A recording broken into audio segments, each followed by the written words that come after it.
मान सरोवर सुभर जल, हंसा केली कराहि, मुक्ता फल मुक्ता चुगय, अब उड़िय नत न जाहि। हंस अर्थात साधक जो है वह मान सरोवर अर्थात साधक का हृदय, उसमें भक्ति रूपी जल भरा हुआ है। साधक के हृदय में भक्ति रूपी जल भरा हुआ है, जिसमें साधक क्रीड़ा कर रहा है। हंस क्रीड़ा कर रहा है उस भक्ति रूपी जल में, अर्थात आनंद ले रहा है। वह मुक्ता फल चुग रहा है। मुक्ता फल चुग रहा है तो जन्म और मृत्यु के बंधन से मुक्ति रूपी मुक्ता फल को चुग रहा है, अर्थात मोती के फल को चुग रहा है।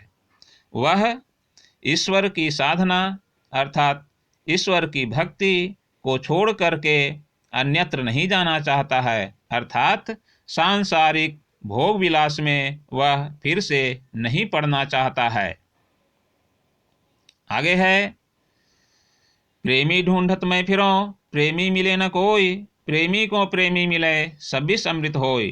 कबीर दास जी इस पंक्ति में कहते हैं कि मैं किसी सच्चे प्रभु प्रेमी की खोज में निकला, लेकिन मुझे कोई सच्चा प्रभु प्रेमी नहीं मिल सका। बहुत प्रयास करने पर मुझे जब कोई सच्चा प्रभु प्रेमी मिला तो मेरे सब पाप नष्ट हो गए। वासनाएं हृदय में जो थीं वे समाप्त हो गईं, दुर्भावनाएं नष्ट हो गईं और मन में पवित्रता रूपी अमृत का संचार हुआ।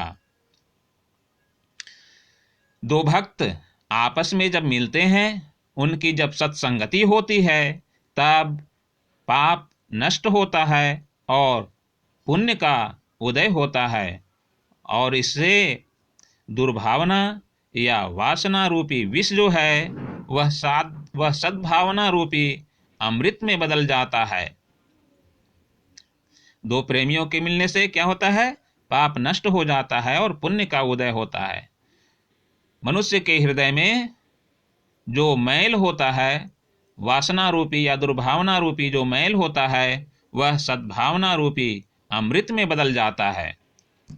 आगे की साखी इस प्रकार है, हस्ती चढ़िए ज्ञान को, सहज दुलीचा डारी, स्वान रूप संसार है, भूकन दे झखमारी।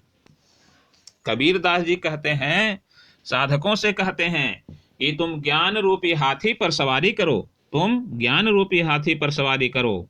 सहज दुलीचा डारी अर्थात लोक निंदा को त्याग करके, अर्थात लोक निंदा की परवाह किए बिना ही ज्ञान रूपी हाथी पर सवारी करो, अर्थात साधना के पथ पर आगे बढ़ो।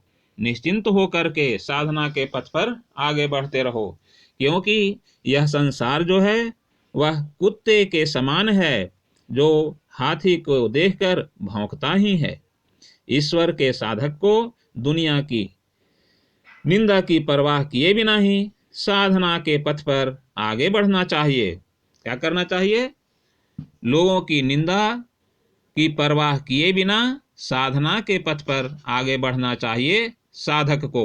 इसीलिए कहा कि तुम ज्ञान की हाथी पर सवारी करो और लोक निंदा को त्याग कर उसकी परवाह किए बिना ही आगे बढ़ते रहो साधना के पथ पर। आगे की साखी, पखा पखी के कारणे सब जग रहा भुलान, निरपक होई के हरि भजय, सोई संत सुजान। यहाँ सच्चे संत की पहचान बताई है कबीर दास जी ने।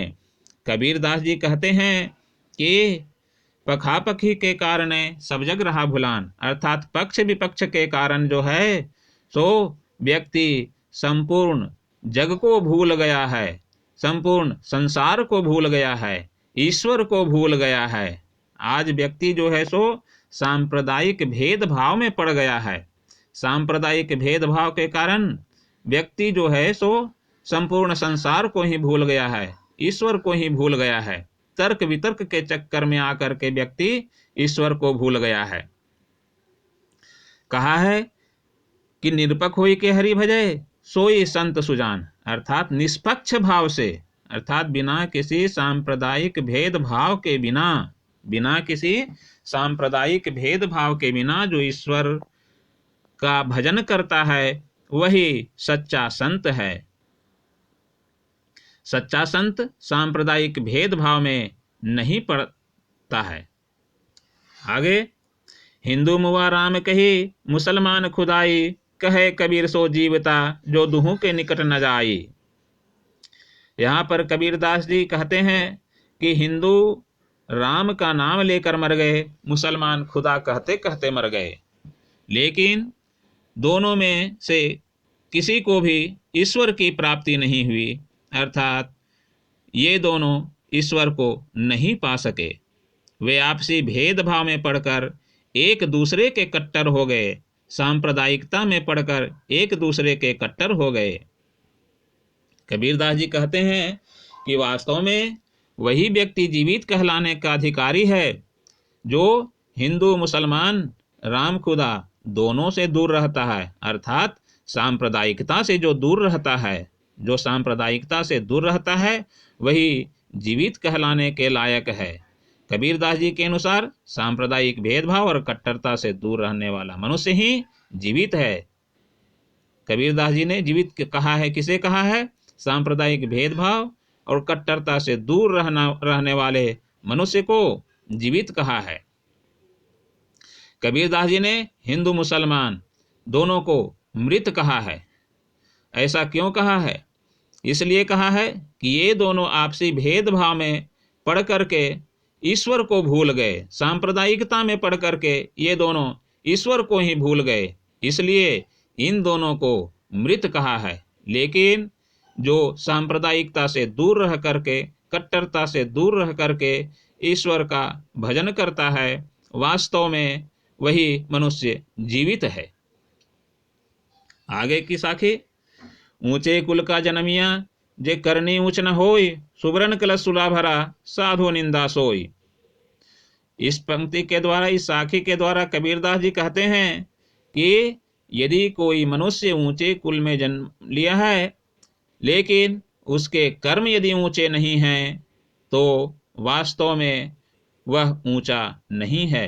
ठीक वैसे ही जैसे सुबरन कलश सुरा भरा साधु निंदा सोई। सुबरन कलश अर्थात सोने का कलश जो है सो उसमें शराब भरा हुआ है, अर्थात सोने का घड़ा अगर शराब से भरा हो तो भी साधु निंदा सोई। साधु लोग अर्थात सज्जन लोग जो हैं वे ऐसे घड़ों की निंदा ही करते हैं। कुल मिलाकर कबीरदास जी ने कहा है कि मनुष्य कर्म से महान बनता है, न कि जन्म से। मनुष्य कैसे महान बनता है? कर्म से, न कि जन्म से। आगे कबीर की पंक्तियां जिसे शब्द कहते हैं, यह शब्द है, कहा मोको कहाँ ढूंढे बंदे मैं तो तेरे पास में, ना मैं देवल ना मैं मस्जिद ना काबे कैलाश में, ना तो कौने क्रिया कर्म में नहीं योग वैराग में, खोजी है तो तुरते मिली हो पर पल भर की तालाश में। कहें कबीर सुनो भई साधो सब श्वासों की श्वास में। यहाँ पर स्वयं ईश्वर ने कहा है, मनुष्य को संबोधित करते हुए कहा है कि हे मनुष्य, तू मुझे अपने से बाहर कहाँ ढूंढता फिरता है? मैं तो तेरे नजदीक ही हूँ। न तो मैं मंदिर में हूँ, न मस्जिद में हूँ, न मुसलमानों के तीर्थ काबा में निवास करता हूँ, न हिंदुओं के कैलाश पर्वत पर। अतः इन जगहों पर मुझे क्यों खोज रहे हो? तुम्हारा भटकना व्यर्थ है। न तो मैं किसी विशेष क्रिया के करने से मिलता हूँ, न किसी कर्मकांड से मिलता हूँ, न मैं योग साधना से मिलता हूँ, न संसार को छोड़कर सन्यासी बनने से। ये सब तो दिखावे हैं, ये सब ऊपरी दिखावे हैं। मैं सब जगह व्याप्त हूँ।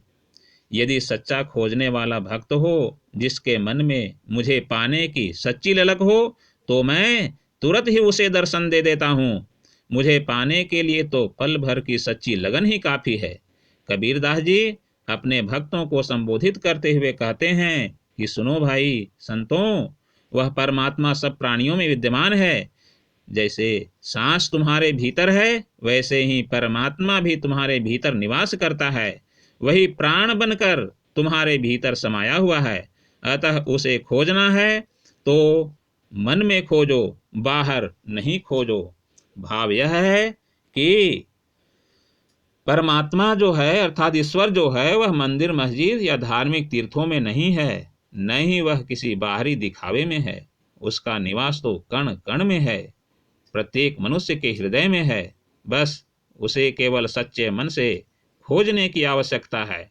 जो उसे सच्चे मन से खोजता है वह उसे पल भर में दर्शन दे देते हैं। प्रभु सच्चे खोजी को मिलते हैं। इसके लिए सच्चे मन से तलाश करने की आवश्यकता है।